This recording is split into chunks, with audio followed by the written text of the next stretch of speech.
Sejam bem-vindos a mais um Ponto X, um programa onde não existem tabus e todos os temas têm lugar. Hoje falamos da aceitação do corpo. É extremamente importante nós aprendermos a aceitar o nosso corpo, na verdade, é nele mesmo que nós vivemos. Sim, é verdade. E quantas vezes é que nos olhamos no espelho e não gostamos do que vemos? Tantas. Não, parece que não vivemos no corpo em que estamos. É verdade. Acontece muitas vezes, especialmente quando tu tens complexos com o teu próprio corpo. Quando tu olhas para o teu corpo e pensas, isto está feio neste lugar, se calhar devia fazer aqui alguma coisa para o retirar do sítio. Também depende um bocado dos dias. Se acordarmos num espírito um pouco mais destrutivo, digamos, Sim. Acabas por desgostar menos daquilo que estás a ver. Sim, faz sentido o que tu estás a dizer, porque há uma coisa que me faz imensa confusão, é a minha celulite e as minhas estrias, e eu há dias que acordo e a primeira coisa que vejo é isso, e há outros que eu consigo ignorar completamente, do género, olha, está bem, estás aí, olha, ainda bem. Exato, Sim, também muitas da vezes forma. também depende com o modo que acordamos. Acordamos bem dispostos e nos vemos ao espelho, se calhar até temos mais autoestima e gostamos mais do que estamos a ver. Outras vezes, por exemplo, estamos mais cabisbaixos e não sei o quê. Sim, mas também acontece muito quando acordamos muito bem e estamos alegres e olhamos ao espelho, epá, hoje vou conseguir tudo, vou dar tudo.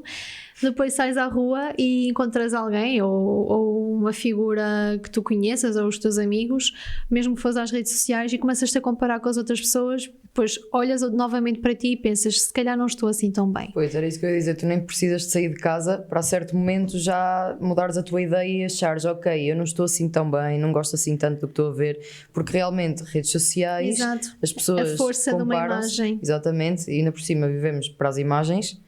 E então creio que nas redes sociais e com as figuras públicas, até porque as figuras públicas é um bocado a ideia do tudo o que eu publico é perfeito. maravilhoso, exatamente, não há erros, e então acabamos por nos comparar com esses ideais que nós não vamos atingir. Utópicos, Exatamente. porque nem essas pessoas atingem esses ideais, porque até chegarem lá elas tiveram que fazer muitas coisas, nomeadamente usar filtros no Instagram e Porque fazer é para mais intervenções agora estéticas.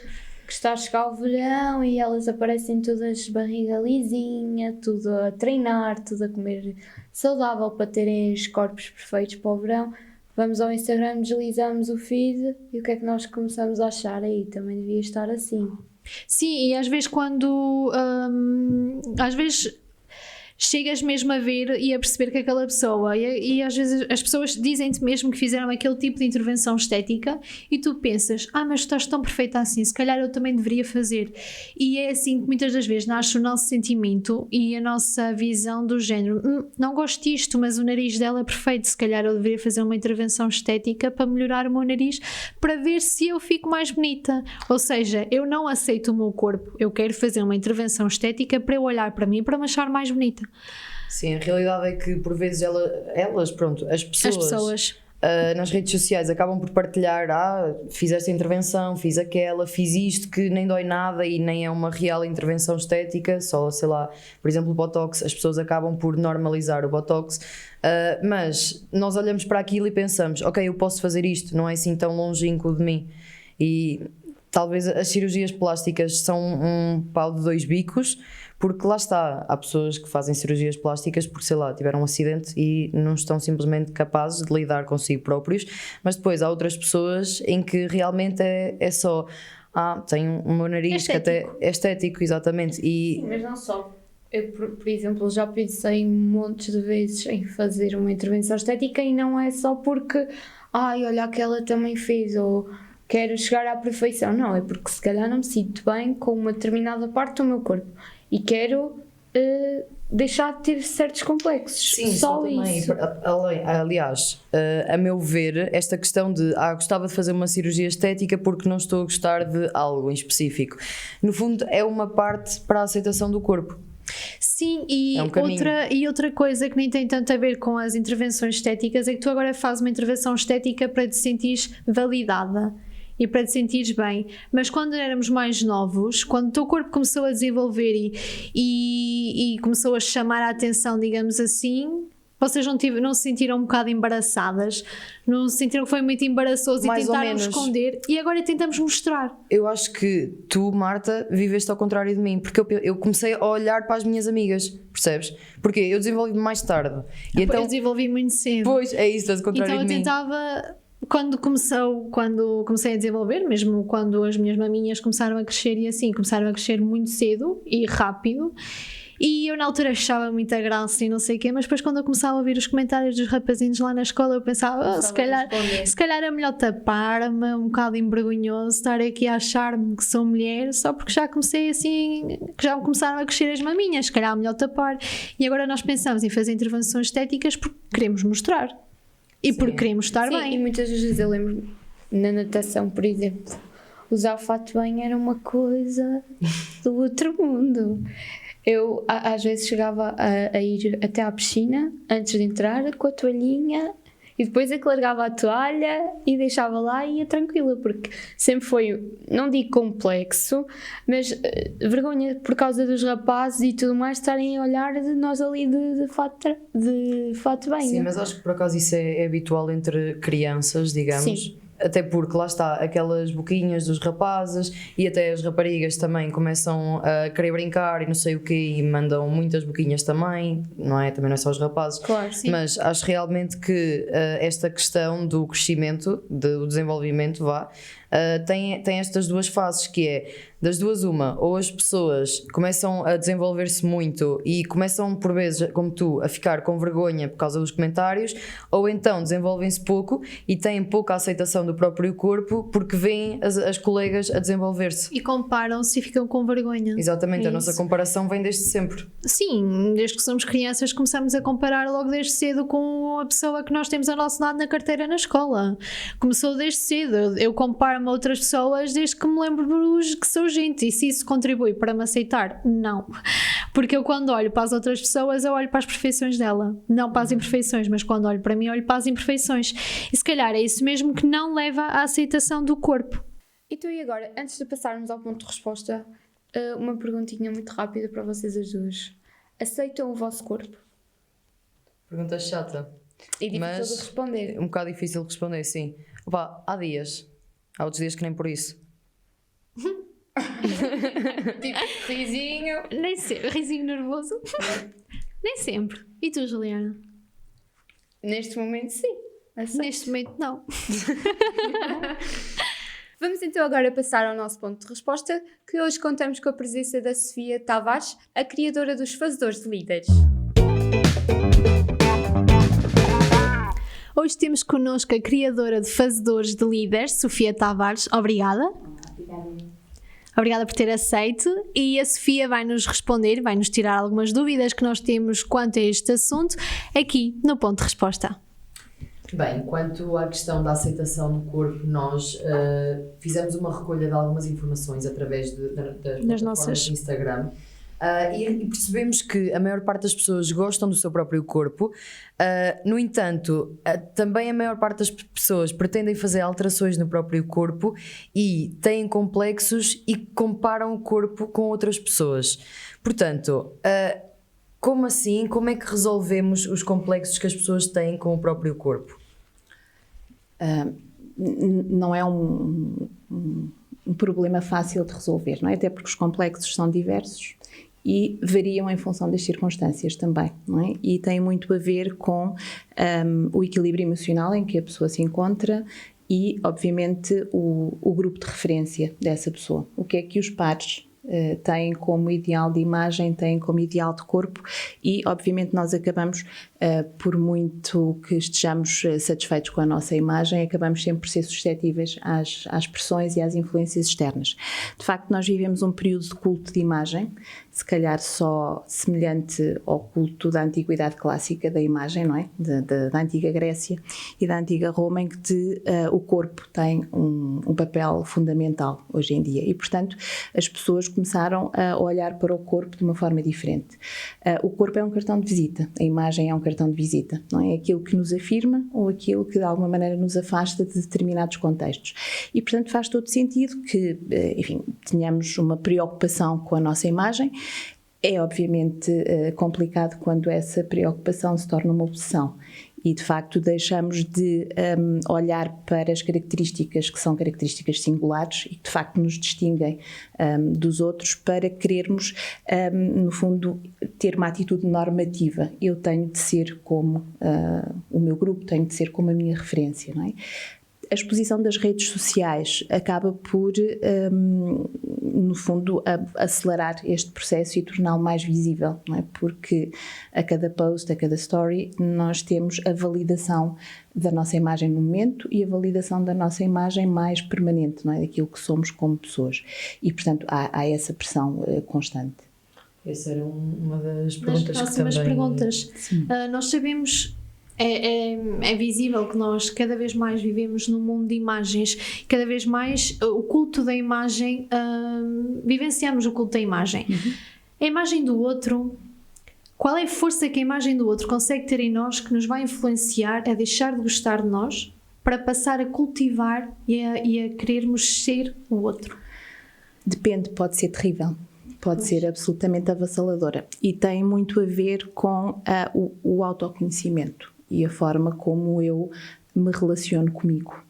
E a verdade é que num período em que há muita distração e que estamos muito focados no exterior, tendemos a não trabalhar o interior, tendemos a não trabalhar a nossa autoaceitação, tendemos a não nos conhecer e isso torna-nos mais permeáveis à pressão ou à sedução que o outro possa ter sobre nós.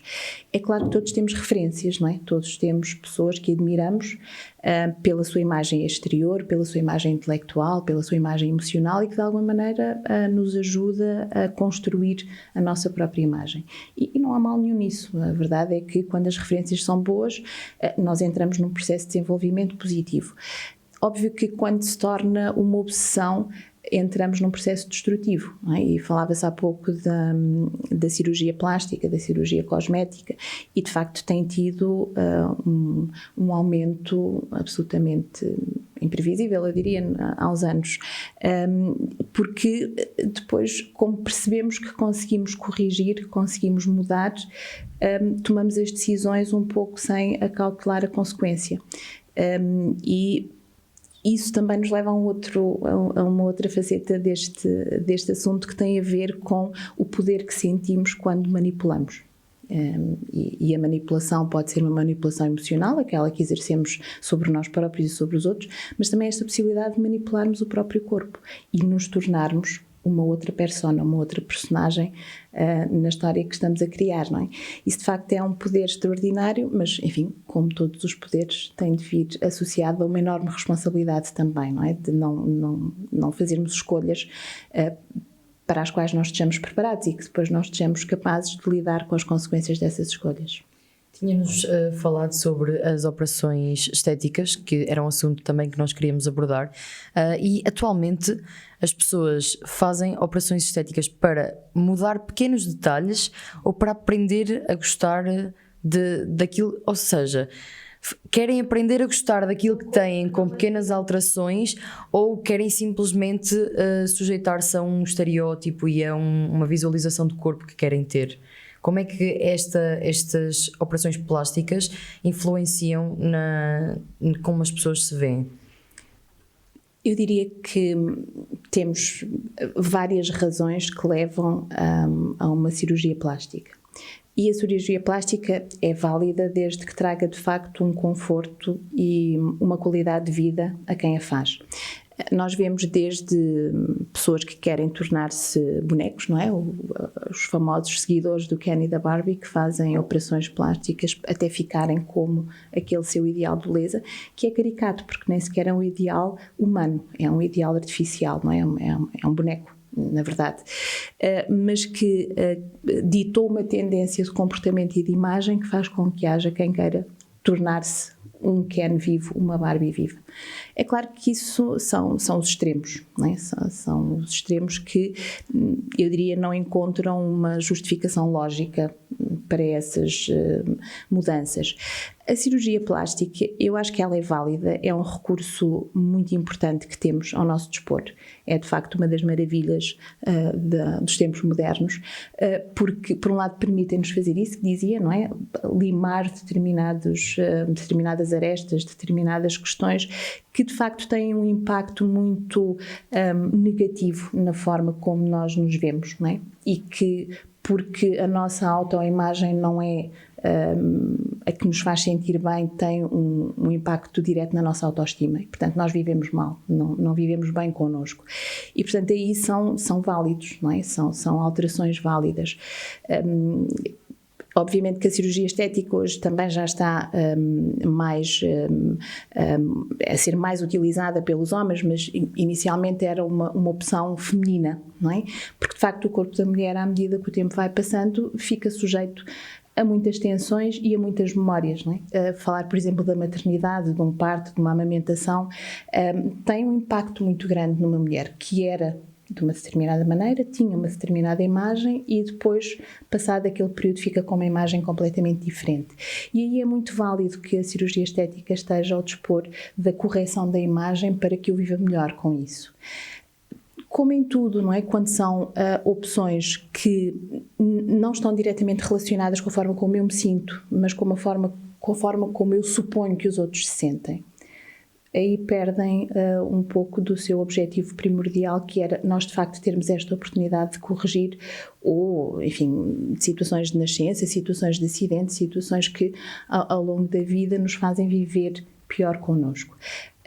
Como eu estava a dizer, quando se torna ou quando temos esta ansiedade de nos tornarmos como outras pessoas, aí eu diria que vai sempre correr mal.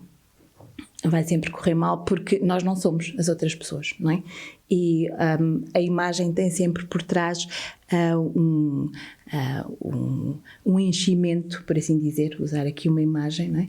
Que é uma personalidade, que é uma visão do mundo, que é uma atitude perante as coisas e que nós não nos podemos colar somente à imagem do outro, porque essa imagem traz todo este pacote associado. E, portanto, aí pode, de facto, correr mal, e acho que corre mal em muitas circunstâncias, não é? Que as pessoas, depois da transformação, percebem que não conseguiram mudar aquilo que, de facto, era o problema, que não tinha a ver com a imagem, mas tinha a ver com a estima que têm consigo próprios. Será que a questão de, por exemplo, podermos fazer agora cirurgias a praticamente tudo o que nós não gostarmos, pronto, isso é uma forma de nós aceitarmos o nosso corpo ou de resolvermos o problema que temos connosco, mas aceitarmos como o nosso corpo é antes de fazermos a cirurgia, não será um passo que tem sido esquecido ou é difícil de trabalhar? Nós temos dificuldade em lidar com a individualidade, porque a individualidade é arriscada. Eu arriscar que sou de uma determinada forma, que tenho uma determinada personalidade, pode significar que eu não seja tão popular naquele momento, naquele contexto. E isso obriga a que, de facto, eu tenha uma estrutura emocional muito equilibrada, não é? E muito bem resolvida, não é? E, portanto, esta busca por me tornar igual ao outro, semelhante ao outro, é sempre para que eu seja aceite e para que eu possa fazer parte de um determinado grupo. Faz todo sentido que cada vez mais, porque estamos muito expostos, não é? Todos nós temos redes sociais, todos nós publicamos fotografias, todos nós partilhamos a nossa vida, faz cada vez mais sentido que haja uma preocupação por nos estudarmos como estudamos outras coisas, não é? Por nos conhecermos e percebermos que, de facto, há determinados aspectos que temos que não são diferenças, são singularidades. E a singularidade é uma coisa muito especial. É aquilo que me torna especial, não é? É aquilo que me torna diferente. E a diferença é hoje uma mais-valia fundamental. Porque numa sociedade massificada, o que se destaca é a diferença e não o que é igual. E, portanto, nós termos a capacidade de olhar para nós, quer para o nosso corpo físico, quer para o nosso corpo psicológico, emocional, espiritual, seja o que for, não é? Depende das dimensões que nós entendermos que nos integram. E percebermos o que é que eu tenho de singular é aquilo que nos vai fazer vencer, sem dúvida. E não o que eu tenho igual. O que eu tenho igual é fácil, não é? E quando nós não conseguimos gostar ou não aprendemos a gostar daquilo que nos torna singular, qual é a solução? Não sei se há alguma, não sei se há algum conselho. Essa é a pergunta de $1 milhão, não é? Eu não tenho uma resposta para essa pergunta, mas tenho uma sugestão para essa resposta, que passa pelo autoconhecimento. Eu não consigo desenvolver a autoaceitação se eu não conhecer. E quando eu conheço, eu compreendo. E perceber, sobretudo, em que é que essa singularidade me é útil. Porque, obviamente, que se essa singularidade só for um impedimento, só for um obstáculo, enfim, eu terei que lidar com ela de outra forma. Mas perceber que essa singularidade me pode ser útil na minha aceitação, na minha afirmação, no meu posicionamento, então eu mais facilmente conseguirei aprender a lidar com ela. Pronto. Sofia, aliás, hoje o Ponto X vai ficar por aqui. Sofia, muito obrigada por estas palavras, por nos ter ajudado e a debater este assunto. Creio que obtivemos aqui umas respostas muito interessantes que ajudarão alguém, creio eu. E pronto, e para nos continuarem a seguir, podem nos continuar a acompanhar na Rádio FM na frequência 98.9. Acompanhem também o Jornal do Centro, todas as novidades que vão continuar a surgir, e não se esqueçam que nós continuamos aqui neste programa onde todos os temas têm lugar e os tabus não. Muito obrigada.